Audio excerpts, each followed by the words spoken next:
Olá pessoal, sou o petiano Marco Antônio Poli. E eu sou o petiano Islas Levi Barbosa. Nós somos integrantes do grupo PET Geografia da UDESC e vamos apresentar o PET Geocast, podcast produzido pelo grupo. O Programa de Educação Tutorial PET é um programa do governo federal que visa desenvolver e aperfeiçoar o ensino da graduação dos estudantes de cursos das mais diversas áreas do conhecimento, através da tríade de pesquisa, ensino e extensão. Essa é a 9ª edição do PET Geocast, que traz sempre um tema novo para ser discutido com convidados especiais. Para quem não sabe, é um podcast que faz parte do nosso projeto de extensão PET YouTube, que tem como objetivo produzir material digital para nossas redes, onde toda a comunidade possa ter acesso. Esse episódio terá como tema Desenvolvimento Automobilístico Sustentável em âmbito universitário. Teremos como foco o grupo Ampera Racing, é um grupo fundado em 2012, formado por estudantes de diversos cursos da Universidade Federal de Santa Catarina, a UFSC. Temos hoje como convidado João Vitor Vanzella dos Santos. Ele é graduando em Engenharia de Produção Mecânica na UFSC e faz parte da equipe Ampera Racing. Ocupou a posição de Head de Estrutura no ano de 2020. A Ampera é uma equipe que compete utilizando carros elétricos criados pela própria equipe e representam a UFSC em competições nacionais, inclusive em convenções internacionais. Agora teremos uma apresentação do nosso convidado, que irá conversar com a gente hoje. Olá, João, por favor, se apresente. Oi, eu sou o João Vanzella, eu fui o Head de Estrutura da equipe Ampera Racing na temporada de 2020 e continuo exercendo participação da equipe ainda no ano de 2021. E é um prazer estar aqui junto com os amigos petianos. Então, vamos iniciar com uma pergunta sobre sua equipe. Quais são os objetivos da equipe? Como atuam? Como trabalhavam pré-pandemia? E como se adaptaram agora com a pandemia da Covid-19? E também como é participar das competições? Como funcionava presencialmente? E como está ocorrendo agora em formato online? Sobre os objetivos da equipe, acredito que, obviamente, fica claro, até um pouco pelo nome da equipe, que nós trabalhamos para construir um carro elétrico, mais especificamente um carro elétrico do estilo Fórmula SAI, que é um carro elétrico destinado à competição, é um carro de corrida. E a equipe, junto desse objetivo, também busca capacitar seus membros em questão de projetos de engenharia, de marketing e outros âmbitos também. E basicamente esses seriam os objetivos da equipe. O trabalho pré-pandemia ele é basicamente feito no escritório que nós temos na UFSC. Lá nós temos membros de gestão, marketing e projetos trabalhando incessantemente para conseguir dinheiro para fazer o carro, fazer os projetos para fazer o carro e organizando os nossos membros com todo tipo de ação e meio que organizando a equipe para conseguir completar os objetivos do ano. Claro que com a pandemia, obviamente que esse modelo muda para home office, visto que nós não podemos mais trabalhar no escritório. E a parte de manufatura, de fazer diretamente o carro, nós temos um espaço dividido junto com outras duas equipes na UFSC, a equipe do Fórmula UFSC, e do Baja, e nós dividimos oficina com eles, e lá a gente tem o maquinário necessário para estar desenvolvendo e produzindo um carro, mas depois aí do Covid, quando começou a pandemia, a gente teve certa dificuldade, porque durante o período inicial, a própria universidade fechou o acesso aos estudantes para a oficina, e nós só conseguimos acesso à oficina depois da gente fazer meio que desenvolver um protocolo de utilização da oficina, que ele segue as normas do Covid para a gente não estar correndo risco de tanto de infectar os próprios membros da equipe quanto outras pessoas que possam estar frequentando o prédio que a gente usa, que ele não é só das oficinas. E também protocolos para caso venha acontecer uma infecção, a gente conseguir rapidamente evitar com que a infecção se espalhe e manter a equipe segura no geral quanto a isso. João, uma dúvida aqui. Essas outras equipes que tu citou que também trabalham, às vezes algumas elas dividem na mesma oficina, a Fórmula UFSC e a Baja, elas também têm o mesmo propósito que vocês, competir na Fórmula SAI com carros elétricos do tipo? Não, na verdade a equipe do Fórmula UFSC espécie de equipe irmã da Ampera, porque a competição em si ela é a mesma. A Fórmula sai. Tanto a Ampera quanto a Fórmula vão lá competir. Só que a gente compete em categorias diferentes. O Fórmula, ele constrói um carro a combustão, enquanto a Ampera constrói um carro elétrico. Então a gente não compete diretamente. Já o Baja, ele é uma equipe daí completamente diferente. Eles produzem um carro de rally do estilo Baja, e eles competem, inclusive, numa data diferente do ano que a gente. No caso, o carro de rally deles também é a combustão. E outra questão que também surgiu aqui é sobre... Tinha mencionado sobre que vocês estão correndo atrás para ganhar o dinheiro e conseguir investir no carro, coisa assim. Vocês são uma equipe que são totalmente dependentes dos patrocinadores e das ações que vocês fazem, né, para conseguir o dinheiro para poder investir em si mesmos, né? Não completamente. A gente tem a ajuda de alguns editais da UFSC. Claro que isso varia de ano em ano, porque até por causa do Covid, às vezes eles têm que cortar alguns gastos e por causa de cortes da própria universidade, diminui o quanto eles podem dar pra gente. Mas sim, a maior parte da renda que nós conseguimos vem por parte dos patrocinadores e não por parte da universidade. Isso, na verdade, vem tanto em forma de dinheiro quanto em forma de serviços ou peças e produtos. Serviços seriam quais? Pode citar algum, por exemplo? Sim. Por exemplo, a gente tem uma parceria com uma empresa, não lembro em qual cidade de Santa Catarina, mas que ela fornece chapas e corte de chapas pra gente. É um serviço que a gente usa extensivamente durante o ano, então é um dos nossos maiores parceiros.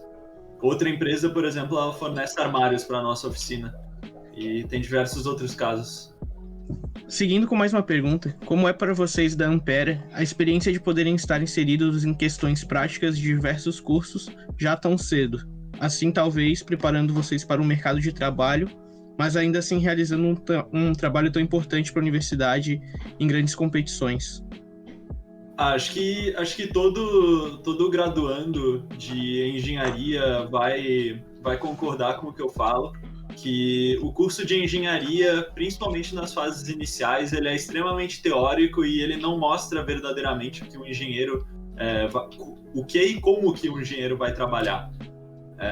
E tu tá participando de uma equipe de competição, ela não só ajuda para te dar essa visão de o que um engenheiro desempenha realmente, mesmo sendo só em um setor específico, que no nosso caso é o automobilístico, mas ela também traz uma vantagem competitiva até para os estudantes, visto que diversas empresas, principalmente do setor automobilístico, elas têm como requerimento para os seus funcionários terem participado em uma equipe de Fórmula, preferencialmente elétrica para empresas grandes como a Tesla, que no seu processo seletivo requerem a presença em Fórmula SAI por 2 anos. E, além disso, é um ambiente onde a gente pode estar desenvolvendo skills tanto com relação a softwares que a gente pode estar trabalhando no futuro, quanto a skills como comunicação, trabalho em equipe, e além de ser um ambiente divertido de trabalhar também, e recompensador.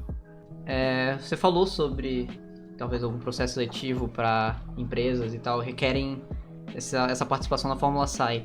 Sabe de algum, talvez, veterano seu, ou alguém que conseguiu, por meio de ter participado da Ampera ou até de outras equipes, ter conseguido talvez sair na frente ou até ter conseguido uma vaga de emprego em talvez alguma corporação grande aqui, ou no Brasil ou fora do Brasil? Sim. Tem vários casos, eu não consigo lembrar todos ao certo, mas nós temos um ex-membro que está trabalhando atualmente no setor, acho que eu não lembro se é de consultoria ou financeiro, eu posso checar aqui rapidão. De consultoria na Bain Company, que é uma grande empresa de consultoria, está trabalhando atualmente, acredito que aqui no Brasil. Tem outro membro que foi trabalhar na Bélgica, eu não lembro qual setor que ele está trabalhando atualmente, mas acho que é um setor de desenvolvimento de suspensão, acredito. Eu não lembro o nome da empresa no momento. E, além disso, tem um ex-membro, inclusive um ex-membro bem antigo, que fundou uma startup de veículos elétricos aqui em Santa Catarina, conhecida como Mobilis. Eles estão atualmente começando a comercializar, acredito, que um protótipo elétrico pequeno. Mas tem outros casos de sucesso, só não consigo lembrar. E vamos para mais uma pergunta. Você tem alguma ideia do porquê a Ampera ter optado por um veículo elétrico? Tipo, nós, como estudantes de geografia, acreditamos que é uma decisão corretíssima. Talvez a Ampera esteja tendo custos mais elevados, entretanto é algo muito benéfico para o meio ambiente e o meio elétrico é um futuro visado por muitos. Bem, para entrar nesse quesito, eu preciso contar, na verdade, um pouco da história da Ampera. A Ampera, ela surgiu como um braço do Fórmula Combustão em 2012. Na época, ela nem tinha esse nome. E ela ainda era completamente integrada ao Fórmula Combustão. E os membros que fundaram a Ampera, o pensamento deles foi basicamente o seguinte: eles receberam um motor elétrico de uma empresa chamada WEG, brasileira grande, que faz diversos equipamentos aí e vende, tanto internamente quanto externamente. E eles pensaram, já que a gente recebeu um motor de graça, tá fácil, né? Porque para os Fórmula Combustão, uma das maiores dificuldades deles é conseguir um motor, que é algo caro de se comprar e de se fazer também. Então eles pensaram que já estava no papo e era tranquilo fazer um carro elétrico. Só que aí, quando eles começaram a desenvolver o projeto, eles perceberam que tinha diversos problemas. E na época eram pessoas que trabalhavam com mobilidade elétrica, mas a mobilidade elétrica ainda não tinha entrado naquele boom que surgiu depois do crescimento da Tesla e etc. Ainda era algo meio underground, de certa maneira.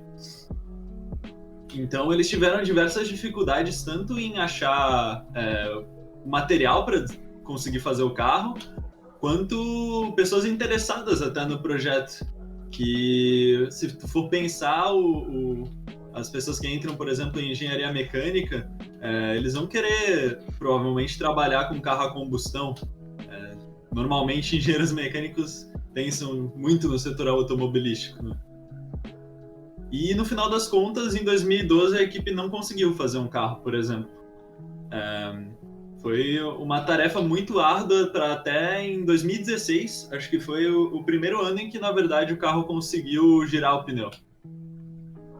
Porque, enfim, não vou entrar muito em detalhes, mas diversos componentes, o container de baterias, os controladores do motor, etc., são tecnologias novas e que no Brasil a gente não tem muito acesso e muita facilidade em encontrar conhecimento sobre. Inclusive, o interesse pela mobilidade elétrica em si é uma preocupação da Ampera. No final das contas, nós não somos só uma equipe de competição, nós somos algo um pouco maior. Nós buscamos realmente espalhar a questão da mobilidade elétrica e ajudar o Brasil, mesmo que numa escala não tão grande por enquanto, a se desenvolver nesse quesito. Um dos projetos que a gente desenvolveu em 2018, por exemplo, em parceria com a BMW, foi o Autoposto Ampera, que é um autoposto para carga de veículos elétricos ali na UFSC, que atualmente, inclusive, ele é utilizado por professores, na verdade, por uma professora da UFSC que tem um carro elétrico e por outras pessoas que têm um veículo elétrico e às vezes passam ali pela UFSC. Acho isso bem interessante mesmo. Eu, quando eu tava escrevendo esse roteiro também, que tá com algumas perguntas aqui pro pessoal de casa saber também, eu tava dando uma lida no site e coisa assim, e vi que vocês fazem algumas ações, não tipo como essa que você citou da BMW, entre outras, às vezes pela UFSC, por algum lugar em específico, tipo, falando dos bens da energia elétrica e como é interessante, em palestras também eu vi que vocês fazem. E eu achei isso realmente muito interessante, muito bom. E eu também, por acaso, já vi essa estação de abastecimento elétrico. Eu já passei pela UFSC e realmente vi. E é genial.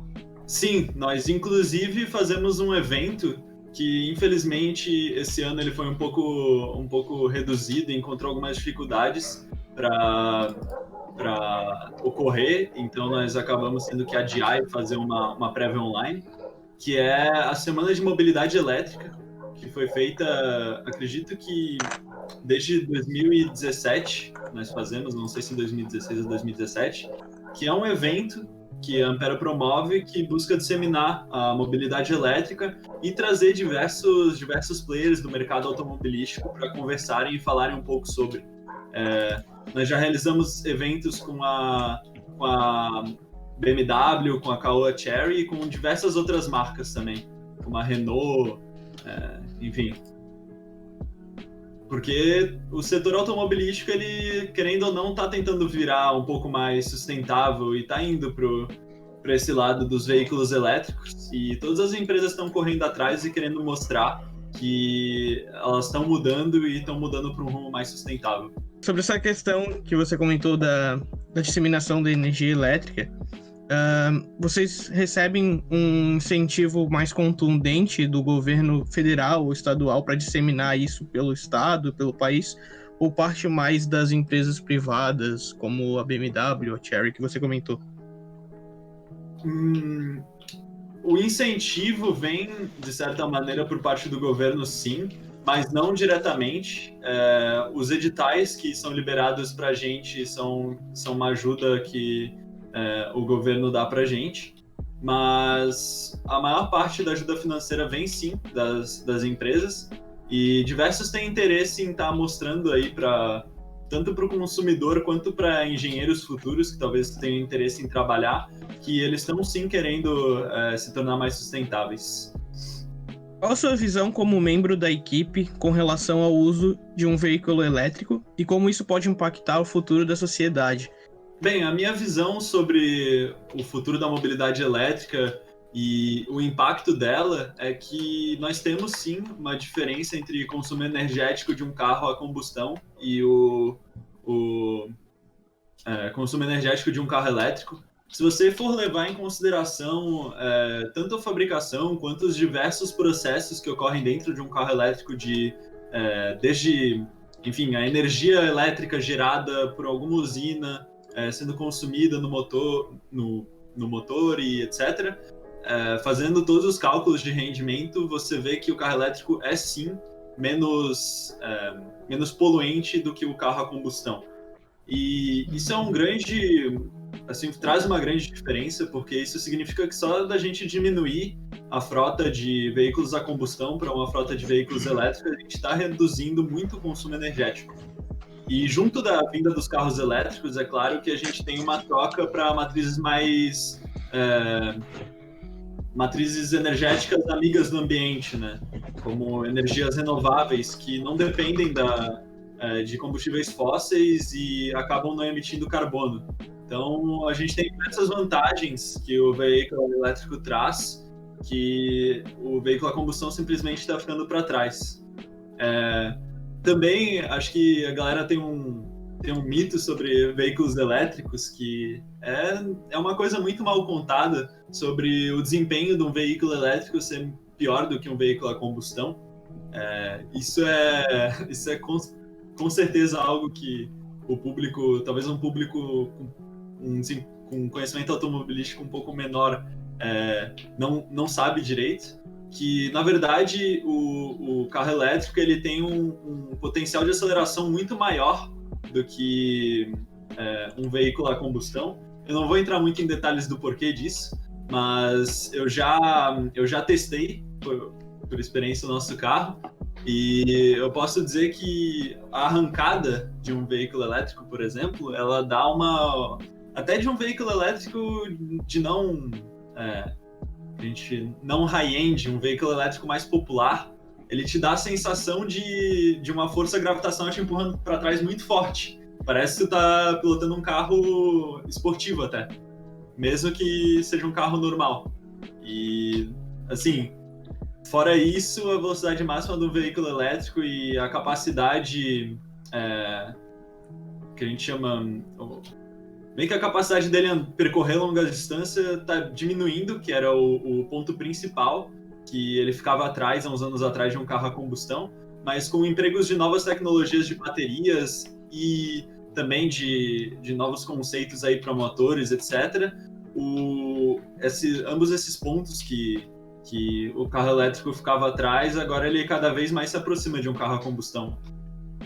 Para quem tem interesse, recomendo até ver as competições de Fórmula E, que é a modalidade de Fórmula 1, só que para veículos elétricos, que é bem evidente a diferença assim, que tem entre um veículo a combustão e um veículo elétrico, e em quais pontos que o veículo elétrico fica um pouco para trás ou um pouco para frente. Outra coisa interessante é que nessa competição, os veículos elétricos eles trabalham até com freio regenerativo. Então, ao invés de o veículo meio que gastar energia para frear, na verdade, quando ele está desacelerando, ele está recuperando energia.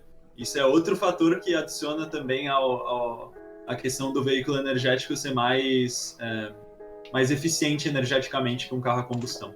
Surgiu um questionamento para mim aqui, que essa coisa de usar a energia elétrica e tal acaba não produzindo talvez o gasto com a gasolina e tal, que se faria em postos de gasolina e etc, né? Como é que fica daí para tipo, essa cobrança com relação ao combustível? A respeito dos postos elétricos mundo afora, na verdade, ele é sim cobrado. Eu não posso responder com 100% das marcas, porque talvez uma marca opere diferentemente de outra.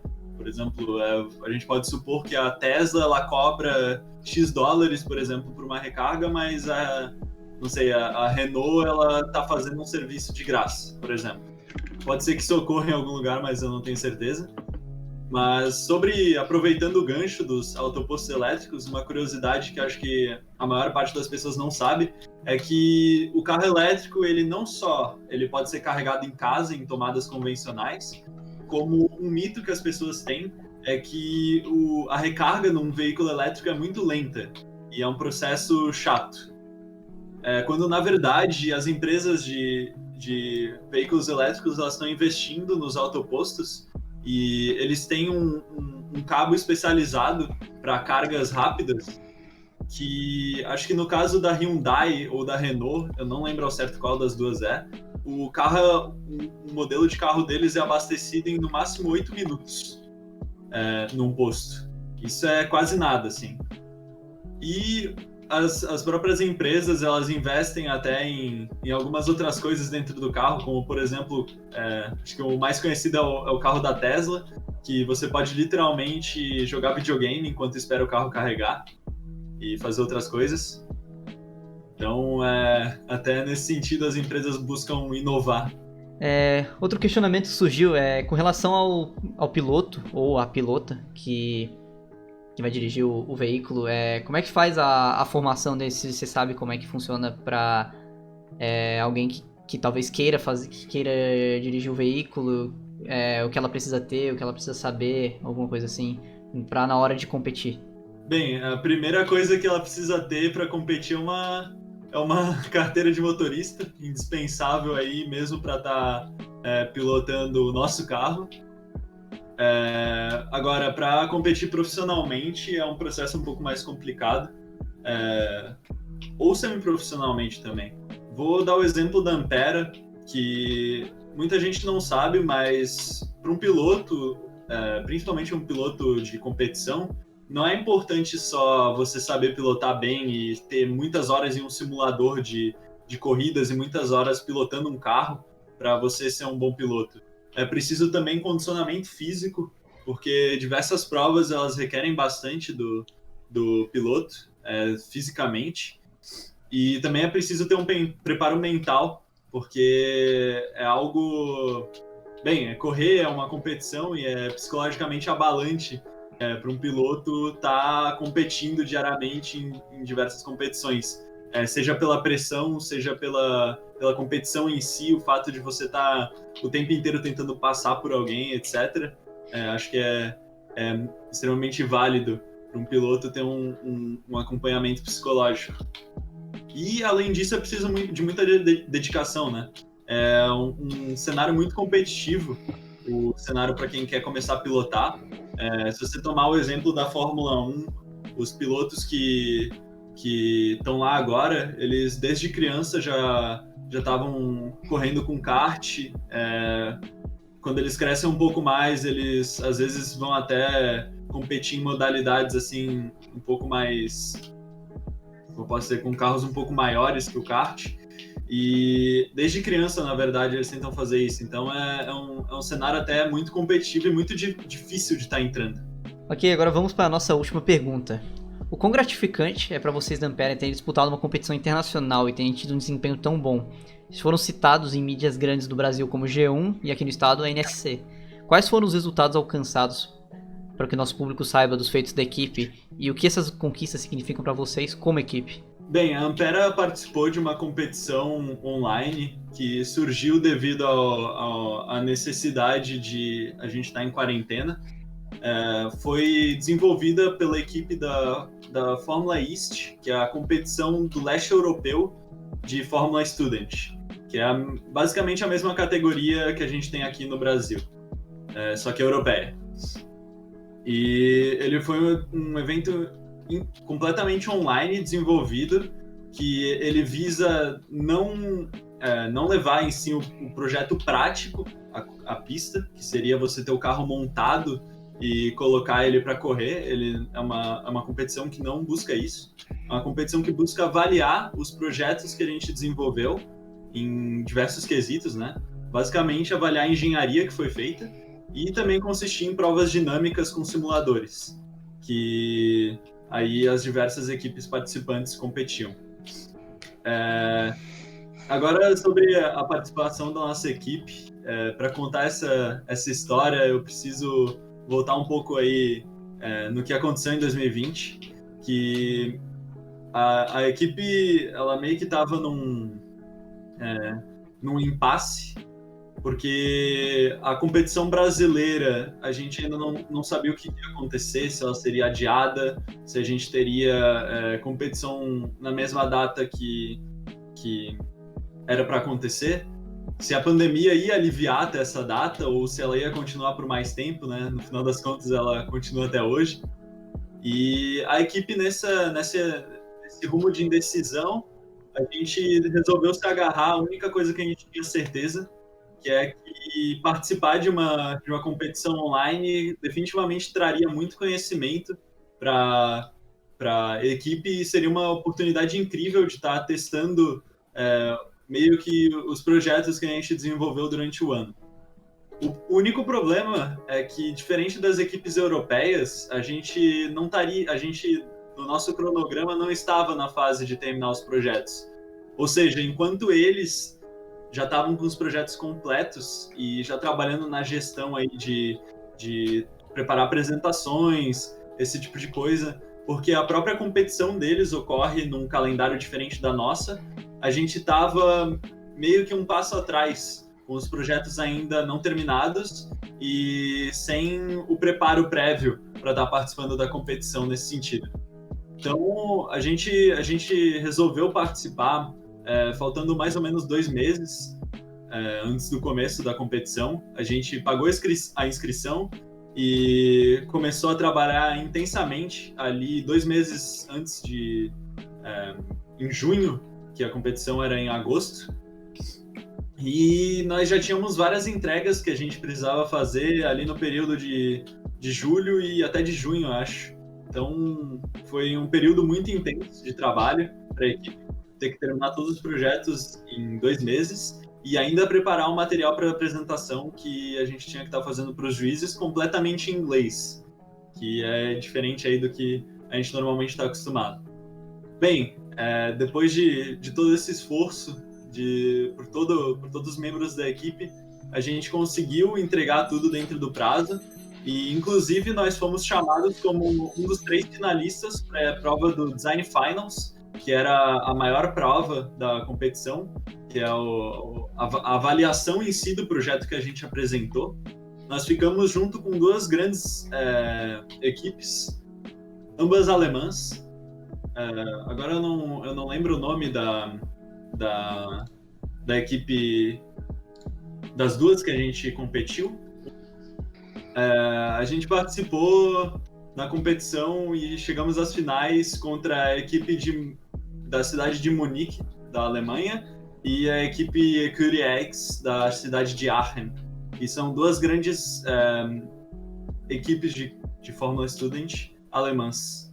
E, infelizmente, nós não conseguimos nos sair melhor nessa prova em específico do que as outras duas competidoras. Nós ficamos em terceiro lugar da prova do design. Mas, se a gente for considerar as pontuações gerais sem contar o simulador, nós ficamos em segundo lugar, só perdendo para a maior equipe alemã, que é a da Universidade Técnica de Munique. E nós ganhamos o prêmio, o MM Award, eu não lembro ao certo do nome, que inclusive tá para chegar aqui no Brasil, que eles estão mandando aí pra gente. Além disso, um comentário sobre as provas dinâmicas, que infelizmente os nossos corredores tiveram que dirigir com 180 milissegundos de atraso, por causa da conexão com a internet europeia, que é um pouco difícil. Então, acho que gostaria de culpar isso ao nosso desempenho nas provas dinâmicas. Com certeza, isso atrapalha muito, meu Deus, só de imaginar.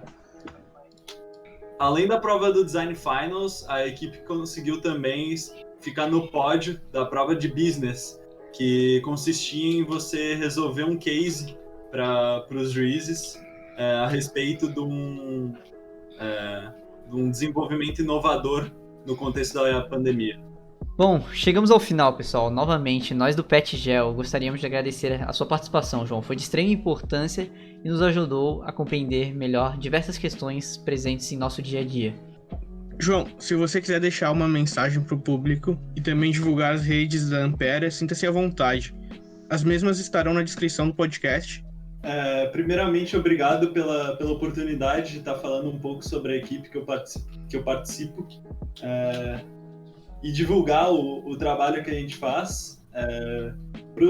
Para quem estiver ouvindo aí o podcast, é um assunto muito divertido e muito legal, seja para quem só tem interesse em saber um pouco mais sobre o assunto, seja para quem quiser eventualmente talvez trabalhar até na área, ou, enfim, comprar um carro elétrico, eventualmente, quando for um pouco mais fácil aqui no Brasil. Eu vou divulgar aqui as redes sociais da Ampera. Nós temos o Instagram da equipe da Ampera e também um LinkedIn, onde a gente está fazendo diversas postagens, além de um canal no YouTube, em que a gente posta diversos vídeos, tanto sobre a equipe, quanto sobre o evento que a gente faz anualmente. Obrigado de novo pela oportunidade aí do Pet Geografia. Agradecemos também você, ouvinte, que nos acompanhou até aqui. Não esqueça de, se possível, use máscara, álcool e respeite as medidas de segurança contra o coronavírus. E se curtiram esse programa e desejam saber mais, sigam as redes sociais do PET. Temos o Instagram, o Facebook e o YouTube, e vai estar tudo na descrição. Vocês conseguem encontrar na bio do Instagram o link de acesso para os demais episódios do podcast, que se encontram em diversas plataformas, como no nosso canal e no Spotify também. E esse foi o nosso bate-papo de hoje. Ficamos por aqui e fiquem atentos nas redes do PetGel. Logo terão novas edições do nosso podcast, lives pelo YouTube, Instagram e muito conteúdo interessante. Valeu, pessoal, e até a próxima.